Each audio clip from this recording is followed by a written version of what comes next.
இப்படி பேசுறாரு? நம்ம கேட்கும்போது உடனே கல்யாணம் வச்சுக்கிடலாம் அப்படின்னு சொல்லிட்டு இருந்தவர், இப்போ எதுவும் ஜாதகம் பார்க்கணும் கொஞ்சம் இருங்கன்னு சொல்லிட்டு இருக்காரு. என்ன நடக்குன்னு ஒன்றும் தெரியலையே. என்ன ஏதுன்னு ஒன்றும் விளங்க மாட்டேக்கு. என்ன பண்றது? ஏங்க, எவ்வளோ நேரமா உங்களை நான் கூப்பிட்டுட்டு இருக்கேன். ஒன்றும் கேட்கலையா உங்களுக்கு? என்ன நீயா எது கூப்பிட்டு இருந்த? இந்த மாமரத்து கிளையெல்லாம் கொஞ்சம் உடஞ்சி விழுந்து கிடந்தது அடிச்ச காத்துக்கு நேற்று.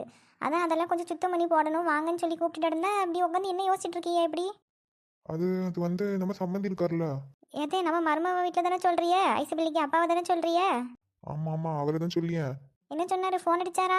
அவர் ஃபோன் பண்ணல, நான் தான் பண்ணினேன். அடுத்த வாரம் நாங்கள் வாரோம், ஒரு புதன்கிழமை போல் வாரம் அன்றைக்கி தான் நல்ல நாளாக இருக்குது, ஒரு 10 பேருக்கானும் வருவோம் நாங்கள் அப்படின்னு சொல்கிறதுக்காண்டி ஃபோன் பண்ணேன். வேற அவர் இத்தனை நாளாக சீக்கிரம் நிச்சயம் வச்சுக்கிடலாம், உடனே கல்யாணத்தையும் முடிச்சுக்கிடலாம்னு சொன்னவர் இன்னைக்கு என்னமோ மாற்றி பேசுகிறாரு. மாற்றி பேசுகிறாரா? என்ன சொல்றிய? என்ன சொல்கிறாரு அப்படி? அந்த பிள்ளைக்கு ஏதோ ஜாதகம் பார்த்தாவலாம் கல்யாணம் பண்ணுறதுக்காண்டி. அது இப்போ என்னமோ நேரம் சரியில்லையா, இப்போ பண்ண வேண்டாம், கொஞ்ச நாள் போகட்டும்ன்ற மாதிரி சொல்லியிருக்காங்க. அதனால இப்போதைக்கு இந்த பேச்சு வேண்டாம் அப்படின்னு சொன்னார். என்னங்க சொல்றிய? அவங்களுக்கு இப்போதான் இதெல்லாம் பார்க்கணும்னு தோணுமோ? வேற நம்ம அவங்கள்ட்ட பொண்ணு கேட்டே 6 மாதத்துக்கு மேலே ஆயிட்டு. இப்போ தான் அவங்க வந்து நம்ம கல்யாணத்தை வச்சுக்கிடலாம், எங்களுக்கு மாப்பிள்ளையை பிடிச்சிருக்கு, நீங்கள் வேணால் நேரில் வந்து ஒரு வாட்டி பார்த்துட்டு முடிவு பண்ணிக்கோங்கன்னு சொன்னாவ. அதுக்காண்டி தானே நம்ம கூட போகாமல் நம்ம மாவன் பார்த்துட்டு வந்தால் போதும், நம்ம தான் ஏற்கனவே பார்த்துட்டோமேன்னு மாவனை அனுப்பி பார்த்துட்டு எல்லாம் பேசி எடுத்து முடிக்கிற நேரத்தில் இப்படி வந்து போய் சொன்னால் என்ன செய்ய நம்ம? அதான் எனக்கும் புரியல. இத்தனை நாளாக உடனே கல்யாணத்தை வச்சுக்கிடலாம்னு சொன்னவர் இப்போ என்னமோ இப்படி சொல்கிறாரு. அதான் எனக்கு எதுவும் ஒன்றும் சரிப்பட்டு வரல. ஆமாம், எதுக்கு இப்படி மாற்றி மாற்றி பேசி கிடக்கணும்? வேற எதில் நம்ம குறைச்சலா போயிட்டோம் அவங்களுக்கு? நல்ல பெரிய வீடு கிடக்கு, நல்ல கை நிறைய சம்பாதிக்கான் அம்மாவை, சொத்து கிடக்கு, ஆடு மாடு கோழின்னு எல்லாம் கிடக்கு, தோட்டம் தொலைவுன்னு எதில் குறைச்சலா போயிட்டோம் நம்ம அவங்களுக்கு? நம்ம இருக்க வேண்டிய இடத்துக்கு அவங்க வீட்டு பிள்ளையை எடுக்கிறதே பெருசு. இதெல்லாம் அவங்க இப்போ கல்யாணம் வேணான்னு வர சொல்கிறாவளோ? என்னதான் முடிவாக கேளுங்க, கல்யாணம் தான் வேணாமா இல்லை இந்த சம்மந்தமே வேணான்னு சொல்கிறாவளா என்னன்னு? அதை பற்றி தான் கேட்டேன் நானும். இப்போதைக்கு கல்யாணம் வேணான்னு சொல்றியலா, இல்லை இந்த கல்யாணமே வேணான்னு சொல்றியலான்னு கேட்டதுக்கு, இப்போதைக்கு என்ன எதுவும் கேட்காதீங்க, என் அவளுக்கு இப்போ கல்யாணம் பண்ணுற மாதிரி இல்லை நான், அதனால நீங்கள் வெயிட் பண்ணுறதா இருந்தால் உங்கள் இஷ்டம், வெயிட் பண்ணவும் வேணாம் அப்படின்ற மாதிரி வலிச்சு வலிச்சு பேசிட்டு கிடக்காரு. எதுவும் நேரம் சொல்ல மாட்டேங்காரு. அவன் என்ன பழக்கம் இது? எதனா ஒரு பேச்சு ஒழுங்காக பேச வேண்டியது தானே? எதுக்கு இப்படி அப்போ ஒன்று இப்போ ஒன்றுன்னு மாற்றி பேசிட்டு இருக்காரு? வேற அவங்க வர சொல்லி தானே நம்ம மவனை அனுப்பி பொண்ணு பார்க்க வச்சது. இப்போ அவனும் அந்த பிள்ளை தான் நம்ம கட்டிக்க போகிற பிள்ளைன்னு மனசில் ஆசையை வளர்த்துட்டு இருக்கான். இப்போ வந்து கல்யாணம் இல்லை அது இதுன்னா என்ன செய்ய முடியும்? என்னடி பண்ண சொல்லியா இங்கே வந்து கத்திட்டு எடுக்க? நான் கேட்டதுக்கு அவர் இந்த பதில தான் சொன்னாரு. இப்போதைக்கு கல்யாணம் பண்ணக்கூடாதுன்னு சொல்லியிருக்காங்க, அவளுக்கு எதுவும் நேரம் சரியில்லையா, கொஞ்ச நாள் போகட்டும்னு சொல்லியிருக்காங்க, அதனால இப்போ இந்த கல்யாண பேச்சு வேண்டாம் அப்படின்னு சொல்லிட்டாரு. வேற இந்த கல்யாணமே வேணாம்னு சொல்றியெல்லாம் கொஞ்சம் தள்ளி போடுறியலான்னு கேட்டா, இப்போதைக்கு நான் இதை பற்றி பேசுகிற மாதிரி இல்லைன்னு வச்சுட்டாரு. ஏங்க, எனக்கு என்னமோ இது சரியா வரும்னு தோணலை. அந்த பிள்ளை வந்துட்டு இது வரைக்கும் ஒரு வார்த்தை கூட பேசலை. ஃபோன் நம்பர் வாங்கி கொடுத்து இவன் ஃபோன் அடித்தாலும் எடுக்க மாட்டேக்கான். எடுத்து இவன் தான் தெரிஞ்சதும் உடனே பேசாமல் சிக்னல் இல்லைன்னு சொல்லி வச்சுட்டாலாம் ஒருக்கா. இப்போ என்ன செய்ய? எனக்கு என்னமோ சந்தேகமாக இருக்குது, அந்த பிள்ளைக்கு வேறு யாரையாவது பிடிச்சிருக்குமோ என்னவோ. அது நீ வேற சும்மா இருக்கு, இருக்கிற பிரச்சனை நீ பெருசாக கிடக்க. நானே என்ன செய்யன்னு தெரியாமல் உட்காந்துட்டு இருக்கேன். இந்த பையலை வேற காணல காலையில இருந்து. இவன் வந்தா கூட இவன்ட்டு என்ன எதுன்னு பேசிட்டு இந்த சம்மந்தம் வேணாம்னு நம்மளே சொல்லிடலாமா டீசெண்டா அப்படின்னு நான் பார்த்துட்டு இருக்கேன். நீ இப்போ வந்து அந்த பிள்ளைக்கு வேற எதுவும் இருக்குமோ என்னவோன்னு பேசிட்டு இருக்க. ஆமாம், வேற என்ன சொல்லுவாங்க? கல்யாணத்தை அவசர அவசரமாக வச்சுக்கிடலான்னு ஒரு வாட்டி வந்து சொல்கிறாவ, இப்போ கல்யாணம் வேணான்னு ஒரு வாட்டி வந்து சொல்கிறாவ. அப்படின்னா இதில் எதுவும் வில்லங்க இருக்குன்னு தானே அர்த்தம். நான் எனக்கு என்னமோ அந்த பிள்ளை எதுவும் தப்பு பண்ணுதுன்னு தான் தோணுது. இதெல்லாம் நமக்கு தேவையில்லாத கதை சரோஜா. நீ அதெல்லாம் விடு. நம்மள இப்போ கல்யாணம் வேணாம்னு சொல்றாவல்ல, அதோட நிறுத்திக்கிடுவோம். நம்ம மவன் வரட்டும், அவன் மனசுல என்ன இருக்குன்னு ஒரு வார்த்தை கேட்டுட்டு நம்ம வேற புள்ளைய பார்ப்போம். என்ன இந்த உலகத்துல பொண்ணா கிடைக்காது நமக்கு. நல்ல பையன் தான் நம்ம பையன். வேற எதுக்கு நம்ம கடந்து அவங்க கிட்ட சண்டை போட்டுட்டு கிடக்கணும்? விட்டுட்டு வேற வேலை இருந்தா போய் பாருப்போ. ஆமாம், என்ன வேலையை போய் செய்ய சொல்கிறிய? நம்ம மவனுக்கு கல்யாணம் கூடி வந்துட்டு நம்மளும் வீடு வீடாக போய் பத்திரிக்கை கொடுப்போம், நம்ம மவனுக்கு நல்லதுக்கு பண்ணி பார்ப்போம்னு மனசில் ஆசையை வளர்த்துட்டு இருந்தால் இப்போ எதுவுமே இல்லைன்னும் போது ஒரே வயிற்றுச்சலாக இருக்குது. எங்கன்னு போய் நான் என்ன வேலையை செய்ய? ஏன் தான் இப்படி என் வயிற்றுச்சலில் விடுறதுக்கிட்டே வார அழுவா தெரிலமா? ஐயோ விடுட்டி, நீ எதுக்கு இப்படி கடந்து கத்திட்டு இருக்க? அங்க என்ன பிரச்சனையோ என்னமோ நமக்கு என்ன தெரியும்? எதுவாக இருந்தாலும் நான் நாக்கு பிடுங்குற மாதிரி 4 வார்த்தை கேட்காம விட மாட்டேனே அந்த பொம்பளைய. அன்றைக்கி கோயிலில் வச்சு உங்கள் மவளை பிடிச்சிருக்கு, என் மவனுக்கு கட்டித்தரீங்களான்னு சொன்னதுக்கு, இது சின்ன பிள்ளைக்கா இப்போ தான் முடிச்சிருக்கா, இன்னும் வேலைக்கெல்லாம் எதுவும் செய்ய வேண்டியிருக்கும், அவங்க அப்பாவை கேட்காம நான் எதுவும் சொல்ல முடியாது, அது இதுன்னு என்னென்ன கதை பேசிட்டு இருந்தா. இப்போ பார்த்தியாலா? எனக்கு என்னமோ அந்த பிள்ளை எவனையாவது இழுத்துட்டு ஓடுறதுக்கு நின்றுப்பான்னு நினைக்கேன். அதனால தான் இவங்க அவசர அவசரமாக கல்யாணம் வச்சு இப்போது அது வெளியே தெரிஞ்சிருக்கும், அதனால கல்யாணத்தை நிறுத்துறாவ. இதெல்லாம் இப்படியே நான் விட மாட்டேனே. எட்டி நான் திரும்ப திரும்ப சொல்லிட்டு எடுக்க, தேவையில்லாத வம்பெல்லாம் இழுத்து வைக்காத. நம்ம மவன் எங்கேயோ வந்தோம், லீவுக்கு வந்தா கல்யாணத்தை முடிச்சு வச்சோமா அனுப்புறோமா, ஃபாரின்ல போய் அவங்க பாட்டுக்கு கிடப்பான்னு சொல்லிட்டு பொண்ணு பார்த்தோம். நம்ம அவசரத்துக்கு அவங்க வரலன்னா அதுக்காண்டி அந்த பிள்ளையை தப்ப சொல்லிட்டு எடுப்பியோ? போ மொத, நான் என்ன எதுவும் விசாரிக்கேன். ஆமாம், இதுக்கு மேலே விசாரித்து என்ன செய்ய? அதான் எல்லாத்தையும் ஊற்றி மூடிட்டு போயிட்டாவலே. ஏன் வயிற்றுச்சல்லாம் ஆனால் யாரையும் சும்மா விடாதுப்பா. ஏக்கா இப்படியே இருந்தா எப்படிக்கா? கொஞ்சம் சாப்பிடுக்கா வந்து. இப்போ நீ சாப்பிடாம இருந்து என்ன மாறப்போகுது சொல்லு. எனக்கு பசியே இல்லை செல்வி. நான் என்ன செய்ய? எவ்வளோ தைரியமா ஊருக்குள்ள தலை நிமிர்ந்து நடந்த மனுஷன் இன்னைக்கு இப்படி ஒருத்தட்ட பேச்சு வாங்குற அளவுக்கு கொண்டு வந்து நிறுத்திட்டா பத்தியா? சரி, அதுக்காண்டி என்னக்கா பண்ண முடியும்? நம்ம பிள்ளைய பத்தியும் கொஞ்சம் யோசிக்கணும்ல. வேற அந்த பையன் என்ன எப்படி ஏது நம்ம கூப்பிட்டு விசாரிச்சு பார்ப்போமே. என்ன செய்யனே தெரிய மாட்டேங்குது செல்வி. எங்க எப்படி இருந்தோ அந்த மனுஷனை இப்படி ஒருத்தர் முன்னாடி கையை கட்டி பதில் சொல்ற அளவுக்கு கொண்டு வந்து நிறுத்திட்டா. நாங்க பார்த்த பையனோட அப்பைக்கு ஃபோனை போட்டு அவர் ஃபோனை போட்டு சொல்லியார் அடுத்த வாரம் நாங்கள் வாரம் பேசி முடிக்க ஒரு 10 பேருக்கு ஆனோன்னு சொல்லியிருக்காரு. இவர் இல்லை நாங்கள் எங்கள் மாவளுக்கு ஜாதகம் பார்த்ததால இப்போ கல்யாணம் பண்ணக்கூடாதுன்னு சொல்லியிருக்காங்கன்னு இவர் சொன்னதுக்கு அவரை கடந்து திட்டியாராம். புரியுதுக்கா. வேற என்ன பண்ண முடியும் நம்ம இப்போ? பிள்ளையும் இந்த கல்யாணம் வேணான்னு சொல்லியால. வேற இப்பயே சொன்னாலே அது வரைக்கும் சந்தோஷம் நினச்சிக்கிடுங்க. நிச்சயம்லாம் முடிச்சு கல்யாணம் பண்ணுற நேரத்தில் வந்து சொல்லாமல் நம்ம பேசி முடிக்கிறதுக்கு முன்னையாவது சொன்னாலே. நிர்மலா, நிர்மலா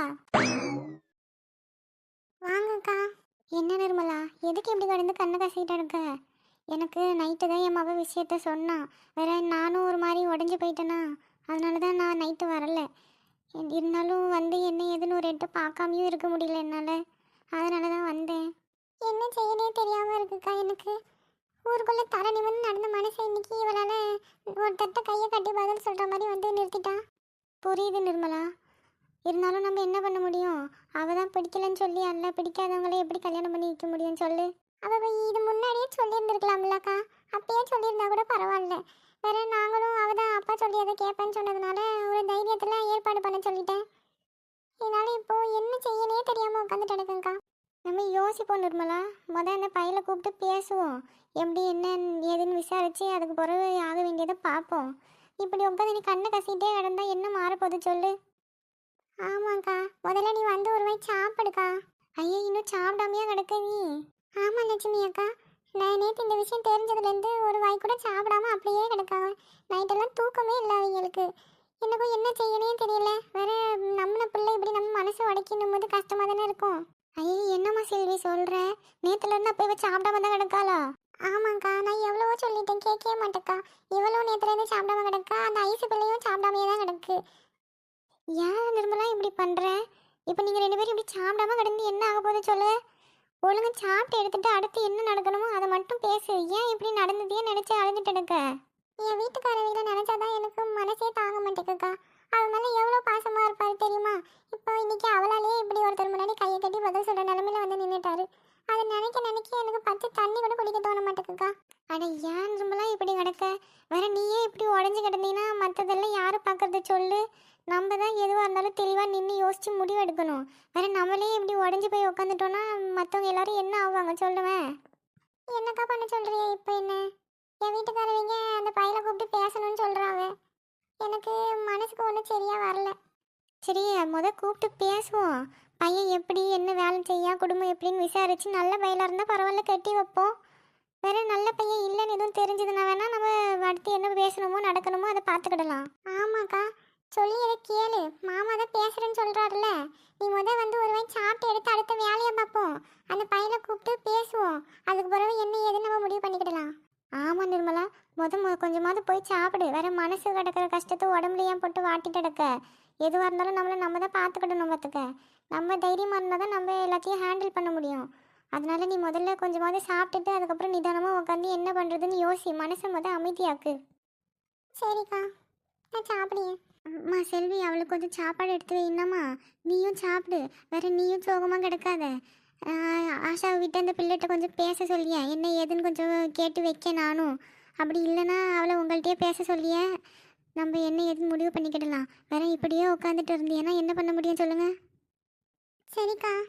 ஊருக்குள்ளே நான் இருந்தேன் தீவுக்குள்ளே, காதலித்தால் நான் பறப்பேன் வானத்திலே, மின்மினிகள் மின்மினிகள் தேடுதடா. ஏ தப்பா பாடியா பாரு. காலையிலே உனக்கு ஒரே ஆட்டமாக இருக்குன்னு. அட, பாட்டுன்னு ஒரு வைப்பில் பாடும்போது அதில் மிஸ்டேக் எல்லாம் கண்டுபிடிக்கக்கூடாது பிரேமா. என்ஜாய் பண்ணுவியா? நீ என்ஜாய் பண்ணுறதுக்கு உன் வாய்ஸ் என்ன அவ்வளோ அருமையாவா இருக்குது? காதில் ஈயத்தை காய்ச்சி ஊற்றியா மாதிரி இருக்குது.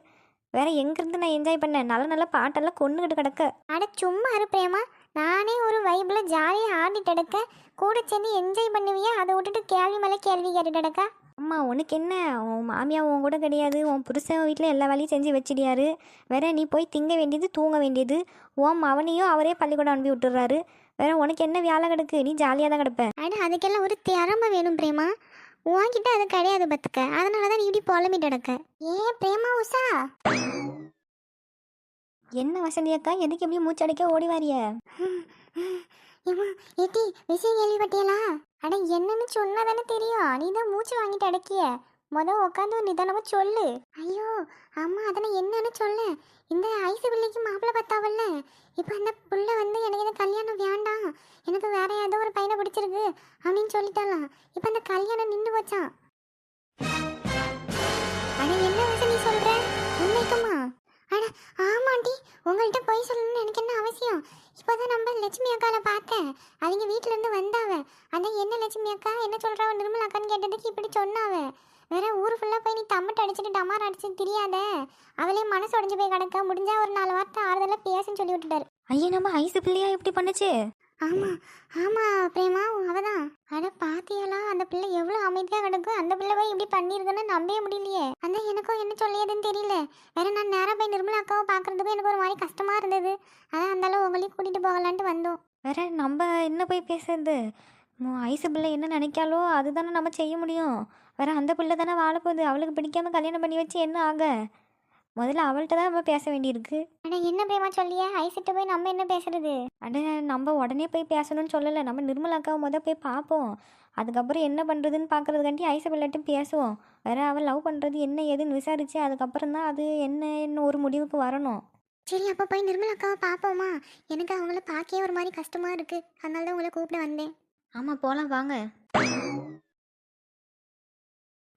உண்மையாகவே என்னை விட்டுட்டு போயிட்டீங்களா கௌதம்? இது பொய்யா இருக்கக்கூடாதா? நீங்கள் திரும்ப வரமாட்டீங்களா? தொலைவிலே வெளிச்சம் கனிமையில் உருகும் மனிச்சம் கனவுதான் இதுவும் கலைந்திடும் என நெஞ்சில் நெஞ்சில் தினம் வருதே அச்சம் மேகதூதம்